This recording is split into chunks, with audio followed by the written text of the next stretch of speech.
Peace, everybody. How you doing? I hope everything is going well for you. This is Dr. Samori Swygert signing in, and today I want to discuss what I call the red carpet revolution. The red carpet revolution.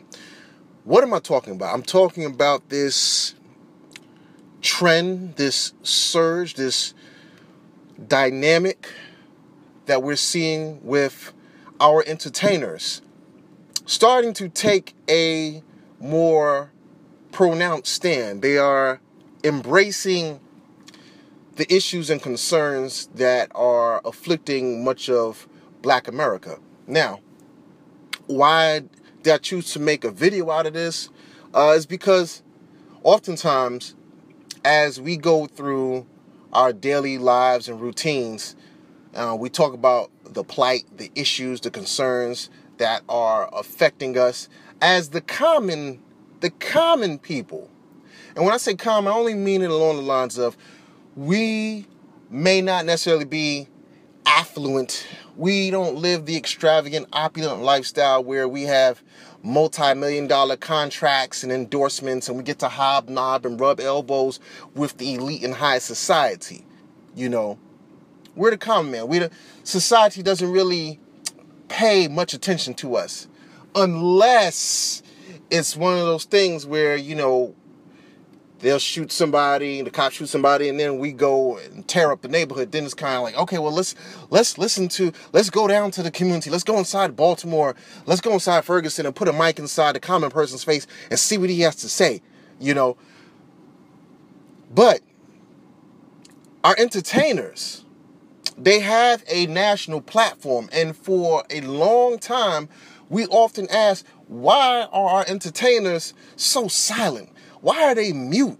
It's like they're not one of us. They don't hear our complaints. They don't feel our struggle. They don't speak up. You know, they have the opportunity to get our message out to the masses globally in front of the cameras when it means the most.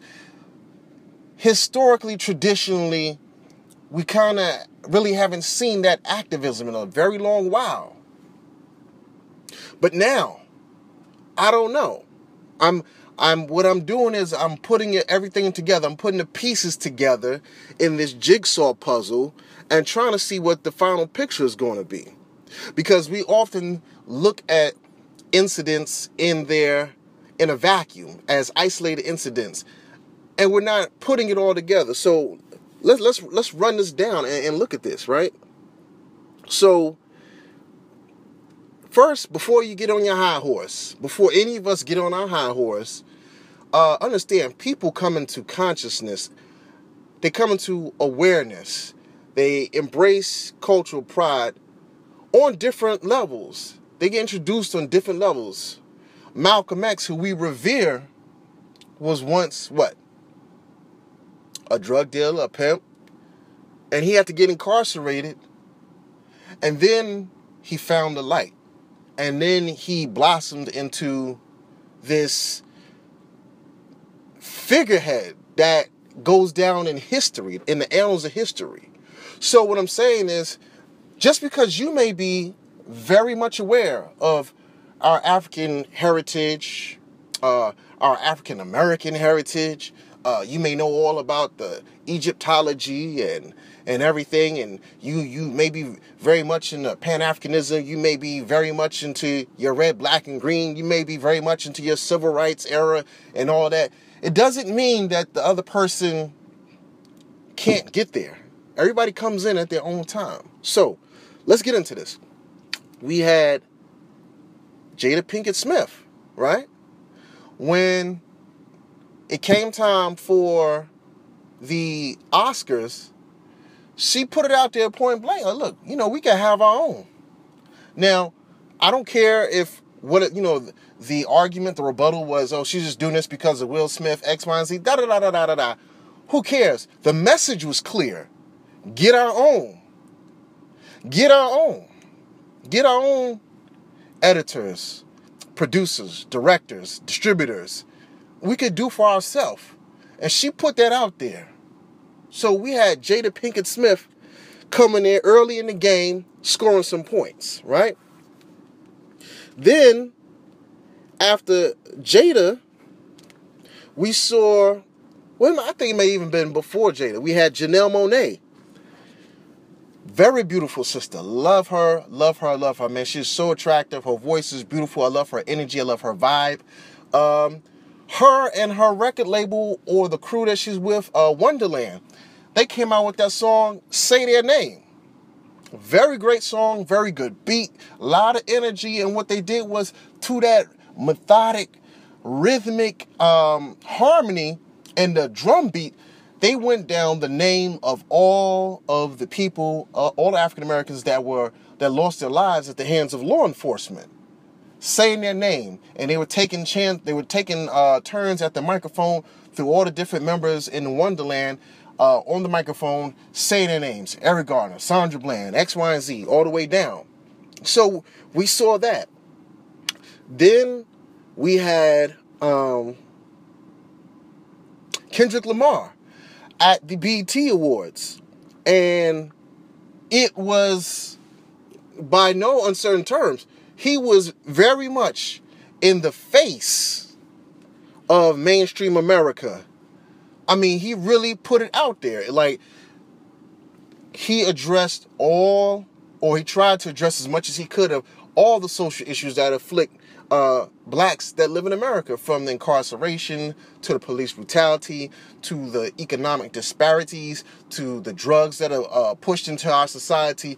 The display that he did on stage and the performance, it really resonated, right?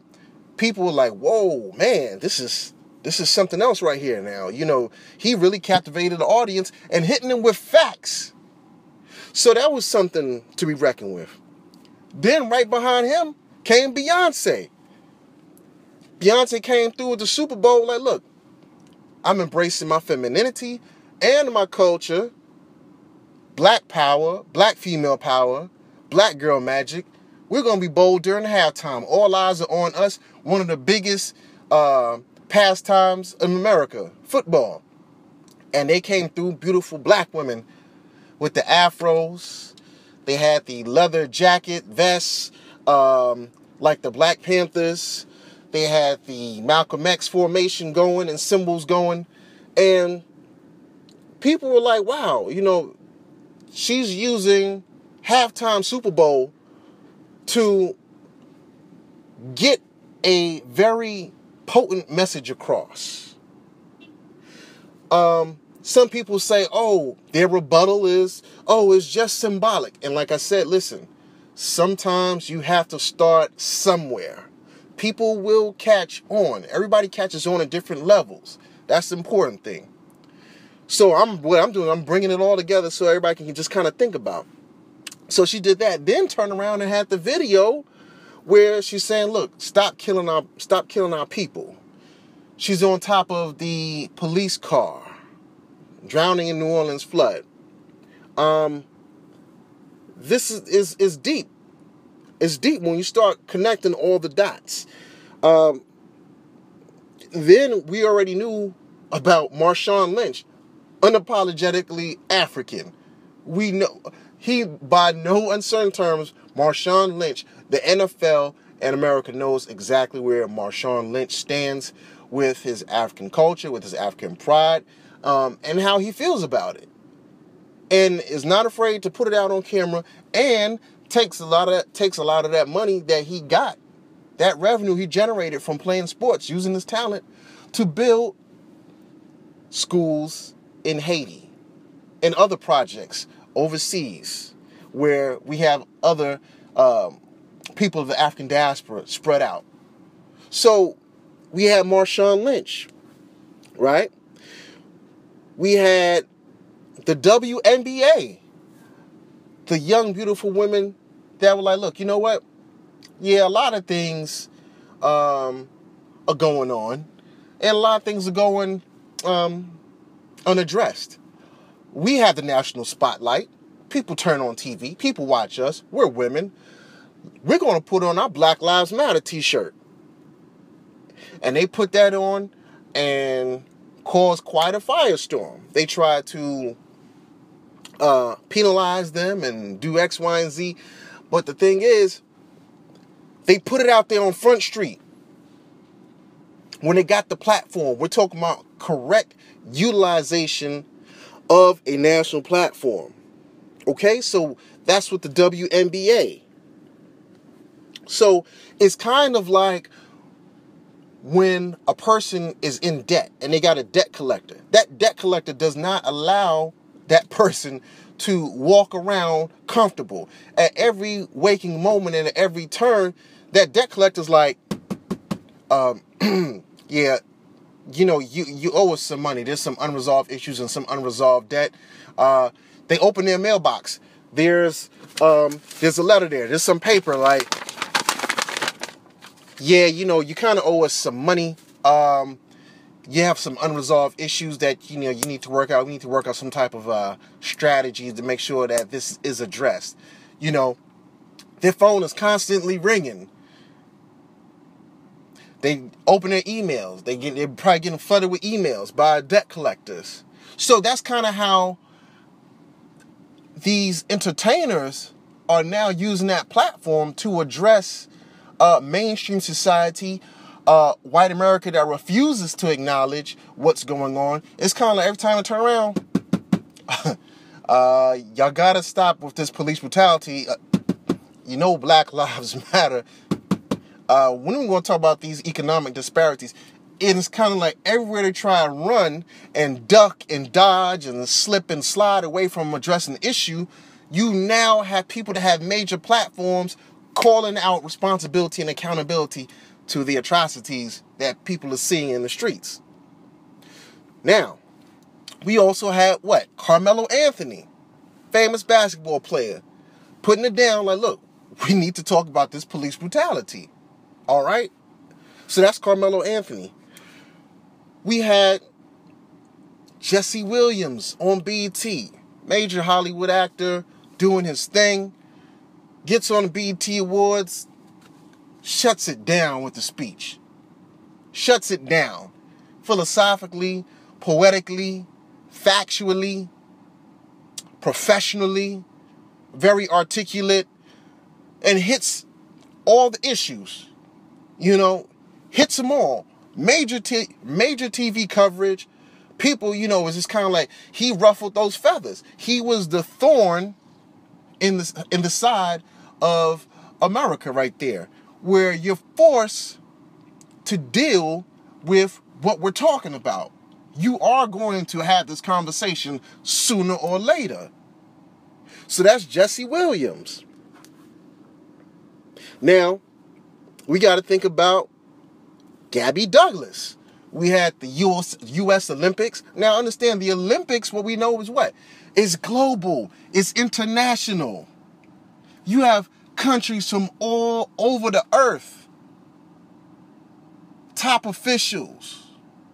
Government heads. Top athletes. Major mainstream media coverage at the Olympics. Gabby Douglas is like, look, you know what? No, I'm not putting my hand over my heart for this. There's something that needs to be addressed. So no, I'm not going to do that right now.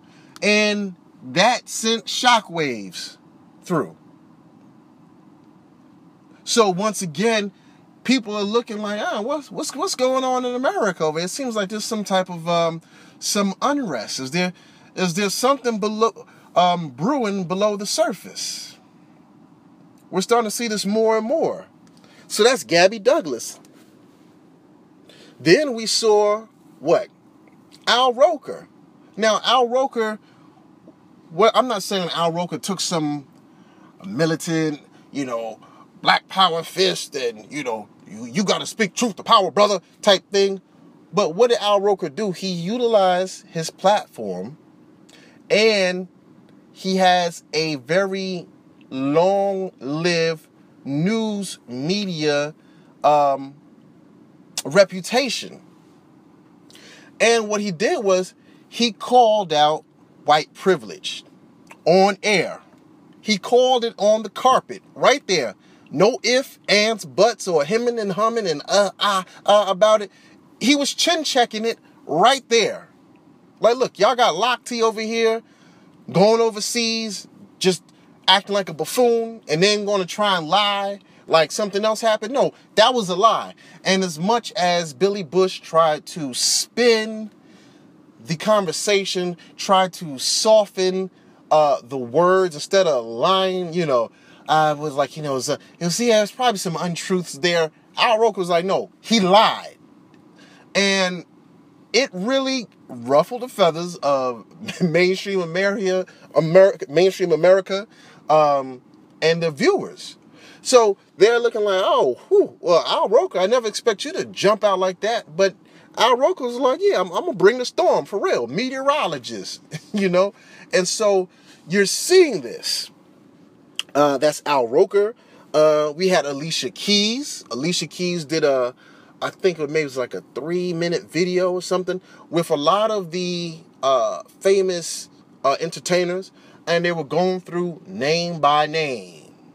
Trayvon Martin, Eric Gardner, Sandra Bland. And, the list goes on and on and on. Tamir Rice, John Crawford.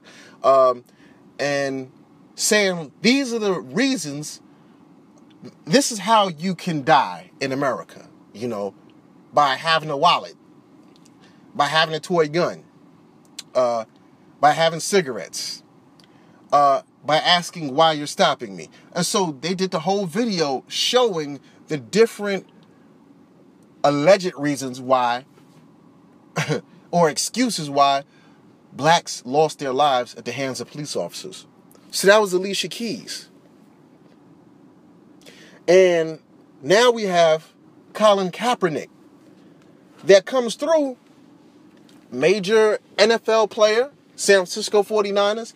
Like, look, no, I'm not going to stand for this. I'm actually going to sit for this because I don't like what I'm seeing here. I'm going to continue protesting this way because there's some unresolved issues. And I'll continue doing this until we start seeing some change. And he was calling out the police officers.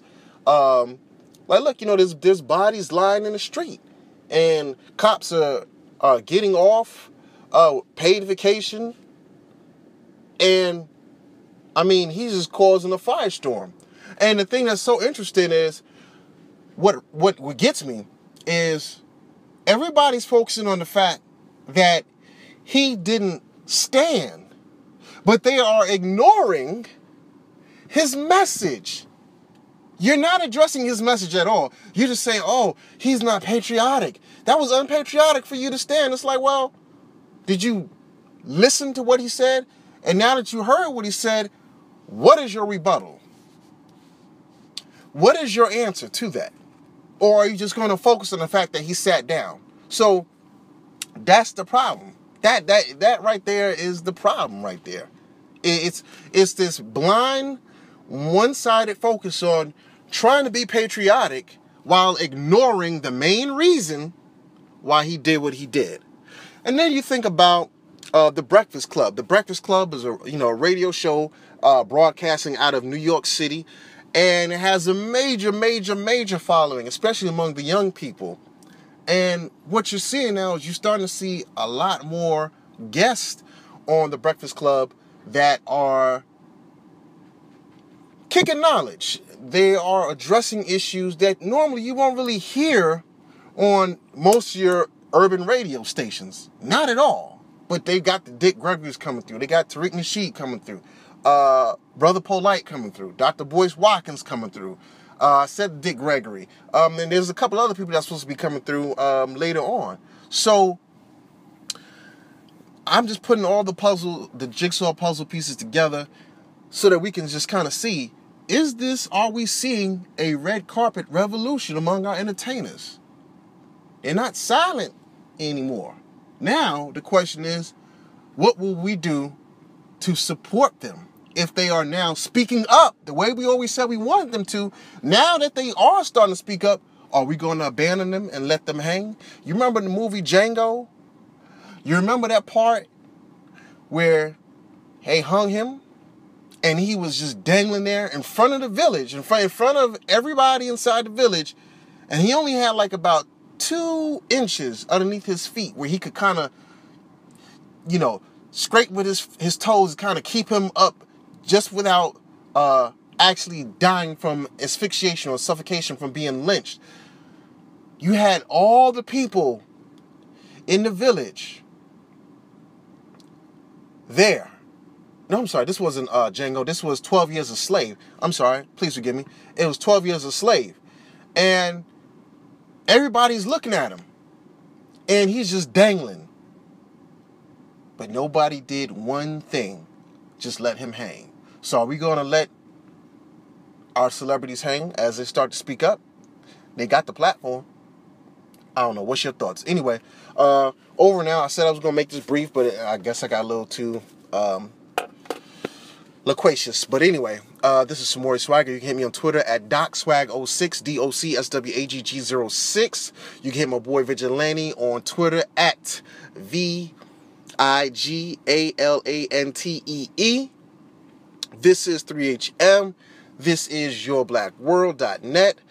This is 2 minutes and some change. Check that out. We are gone. Peace.